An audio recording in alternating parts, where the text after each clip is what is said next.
Pediatric umbilical line insertion. Step 1, washed hands. Assessor prompt, what equipment should be collected and checked? Correct response? An umbilical line insertion kit, which may contain an appropriate sized umbilical catheter, sutures, three-way stopcocks, tape measures, and a flush. Also, a mask, a hat, eye protection, gowns, and sterile gloves. Verbalize that a timeout is performed immediately before beginning procedure.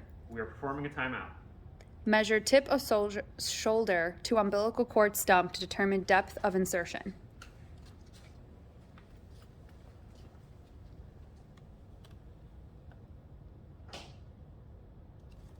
Consulted standard graph to determine appropriate catheter insertion depth.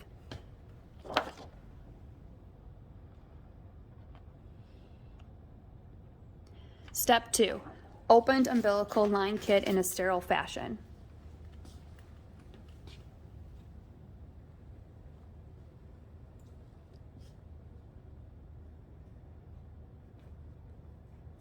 Step 3, put on hat, eye protection, mask, sterile gown, and sterile gloves.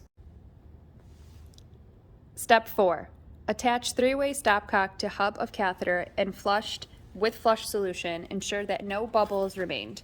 Turn stopcock to off position.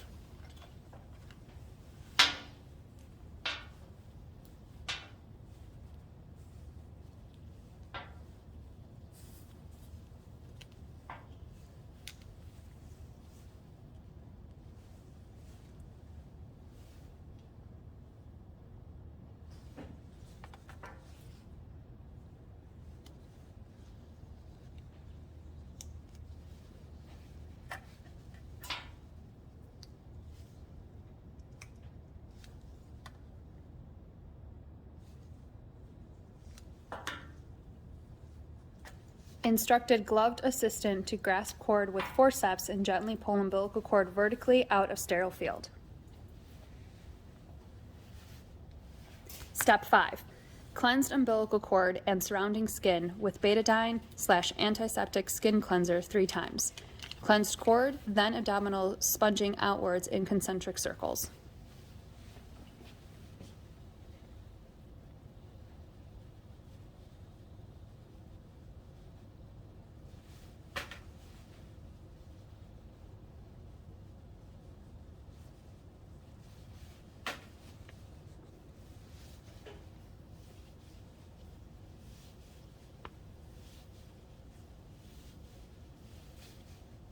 Step 6, tie umbilical tie around umbilical cord close to, but not on the skin.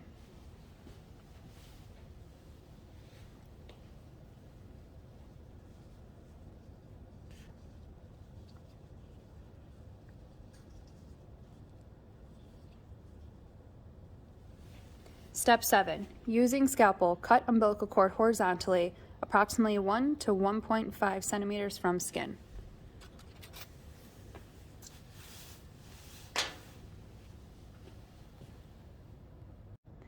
Step 8, dispose of scalpel in biohazard container and instructed assistant to appropriately dispose of remaining cord. Step 9, draped area surrounding umbilical cord.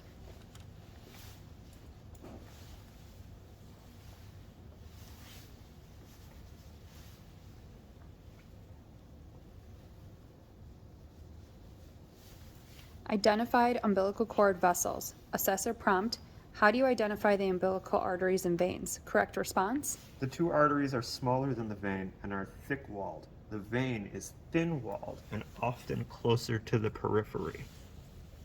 Step 10. With non-dominant hand, grasped cord stump using toothed forceps close to, but not on the vessel to be catheterized, and apply gentle upward traction.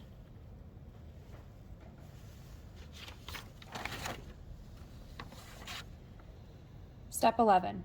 Dilated the vessel, vein. Using dominant hand, gently introduced both points of fine curved forceps into the lumen, then removed forceps. Step 12.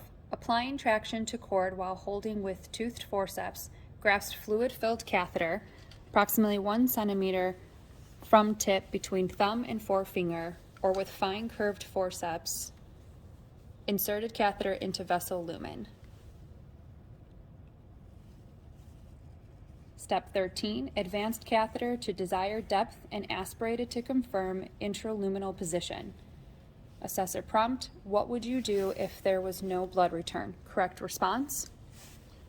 I would withdraw the catheter, redilate the vessel, and then reinsert the catheter. Step 14, following blood return, flushed catheter with 0.5 to 1 milliliter of flush fluid.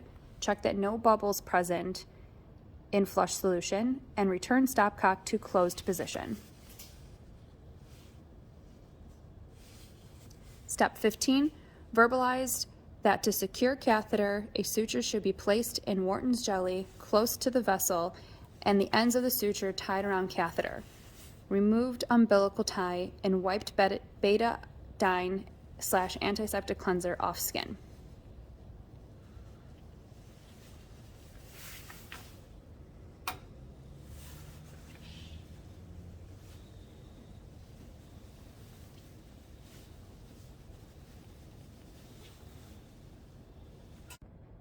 Step 16, assessor prompt, how do you determine correct line position? An x-ray of the abdomen and chest.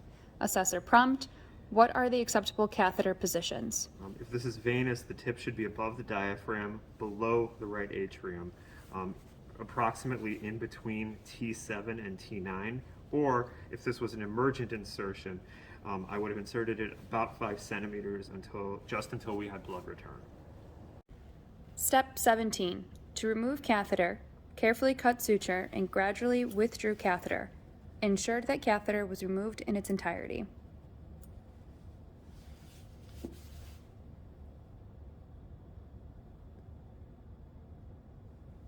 Step 18, using gauze, applied pressure to achieve hemostasis. Step 19, disposed of catheter in soiled gauze and biohazard container. Maintain sterility throughout procedure. Assessor prompt, what must you do once the procedure is completed? Correct response. Document the procedure in the patient's chart.